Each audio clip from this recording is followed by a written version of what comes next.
Let's see what this does.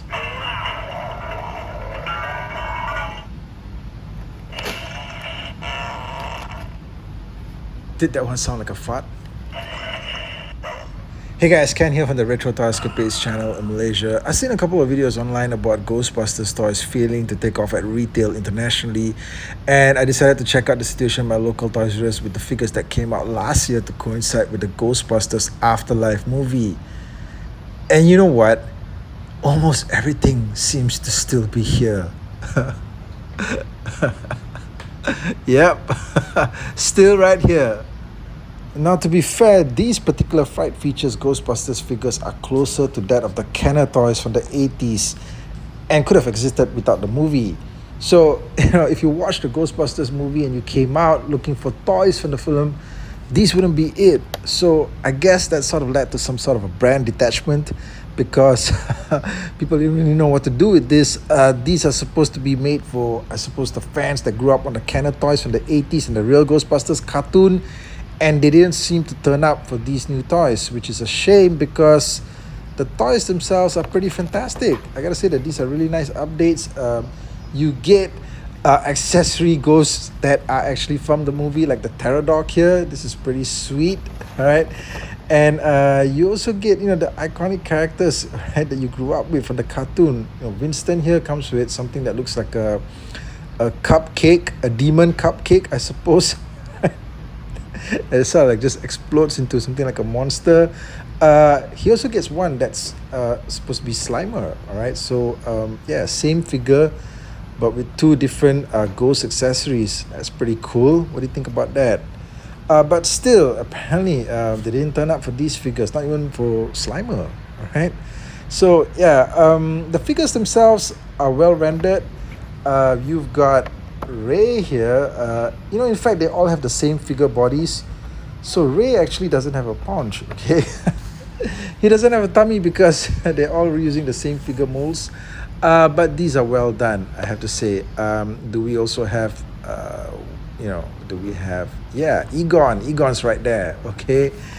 And Egon comes with the same demon cupcake, right, as Winston, but just different colored. So you got like the whole set of 4 Ghostbusters here. These have been on shelves for about a year now already. And, if you just walked in, you can still pick them up. Okay. And there's other stuff here, like this ghost whistle. Okay, this one apparently makes a ton of sounds. But you can see how something like this could get annoying very fast. But kids are gonna love it, right? Kids would love something like this. If only there was something to draw them to the property, but there isn't like a new Netflix cartoon. There's nothing on Cartoon Network, nothing like that, right? So how would they even know, right, that this stuff existed? But yeah, I'm impressed with the level of effort that they put into a range of toys, okay, like this. If this was the 80s, man, it would be snapped up. You also get the Neutrona one. This is like a brand new reimagined version. It's gigantic, okay? I'll say that. It's freaking huge. There's like, I think, 2 of it here. This thing is just massive, all right? If only there was like some kind of a tie-in, media, right? It shows you where these things came from. All it needed was just a really well-produced animated cartoon, and probably these things would be flying off the shelves, right? And it looks huge, okay? There's like a bunch of stuff here that you could add on to it. Like a whole bunch of lights and sounds. The batteries aren't in this unit, so we can't test them out.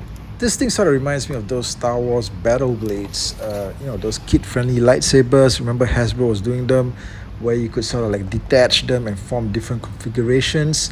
It seems like they were going for that same crowd with this thing here, but it failed to reach it, okay? It couldn't reach that audience.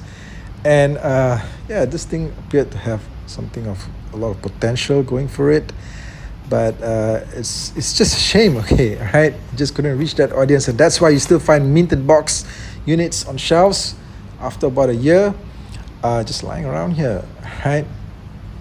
Okay, over here we've got a shelf full of these PKE meters. Pretty sweet looking, actually. Electronic, of course.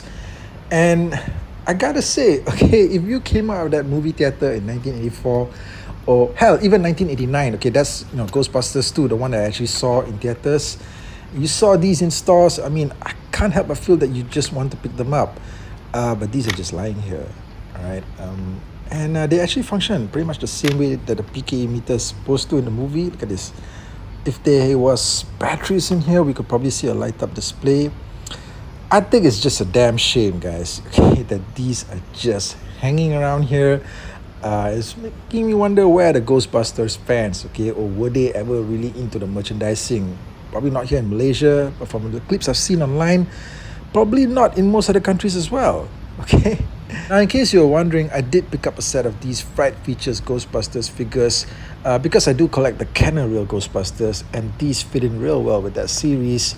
But as far as everything else goes, I'm kind of depressed to see the state of Ghostbusters toys at retail.